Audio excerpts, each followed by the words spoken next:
xullo, 15 de xuño vemos estas cousas, cámaras no centro da vila e todo pintado para que non entremos. Só poden pasar ao centro os residentes, hostaleiros e comerciantes e, atención, tamén os clientes destes negocios, pero hai que apuntarse nunha listaxe, nun documento Excel que din os comerciantes que é unha auténtica barullada. Hai tanto cabreo que algún di que non pode estar de vigilante das matrículas que pasa.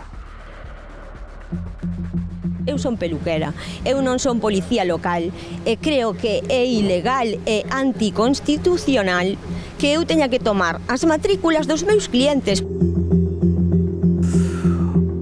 Pois aí na Illa de Arousa, concretamente, dende o 15 de xuño, temos esa listaxe, ese Excel, con todas as matrículas que teñen que pasar os propios comerciantes e hai 2 policías e 6 auxiliares para mirar todos eses datos e metelos no sistema para que non nos multen.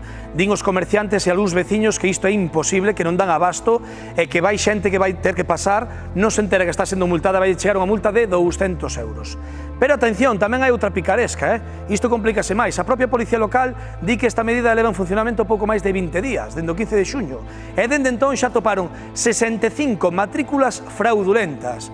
Supostamente algún comerciante apunta esas matrículas como que vai ao seu negocio cando non pasa isto e, polo tanto, estaría totalmente prohibido. Está claro que a polémica na Illa de Arousa está servida.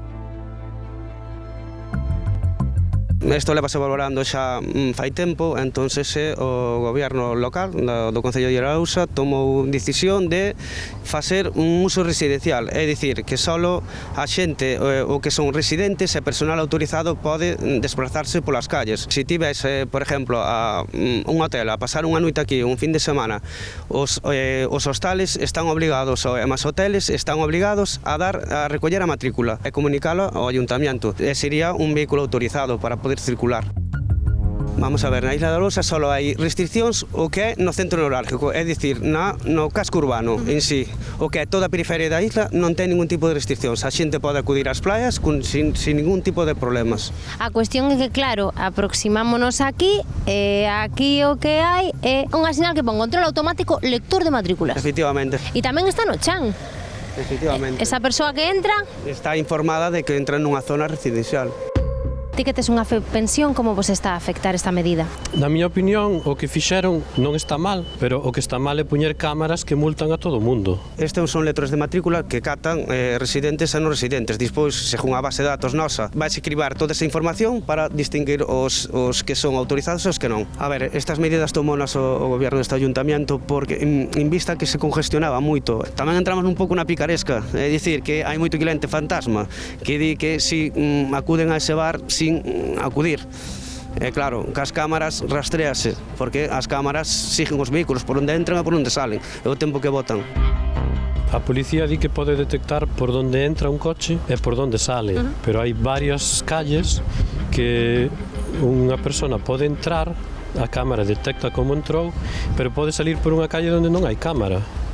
Entonces, ¿qué detectan? Ti, el dono do bar que estás nosas costas, ¿cómo te está afectando esta medida? Lo que sí que noto es que estoy haciendo el trabajo de la policía local. Yo estoy en la cocina. Me viene una de las camareras, oye, mira que hay aquí una pareja que piensan que se colaron. Le cogemos la matrícula. Cógela. Yo no sé si es un fantasma o no, si viene por la noche o por la mañana. Cosas fantasmas aquí hay muchas. Aquí o domingo non hai nadie, en Vilanova está cheo, con xente, moita xente da illa. Entonces eso xa o di todo. Hai motoristas, por exemplo, que van co GPS e van que lle vai falando. Eu vin pasar 6 motos e, claro, o GPS dille continúa recto. E continúa recto. E levan unha multa cada un. Eu teño unha peluquería aquí na illa, un 40% non é da illa. Eu son peluquera, eu non son policía local e creo que é ilegal e anticonstitucional que eu teña que tomar as matrículas dos meus clientes. De verdad que eu estou vivindo unha ditadura e que me está afectando emocionalmente e eu non sei, eu non quero acabar así, non quero acabar como este local, nin eu, nin todos os comerciantes da Illa de Arousa.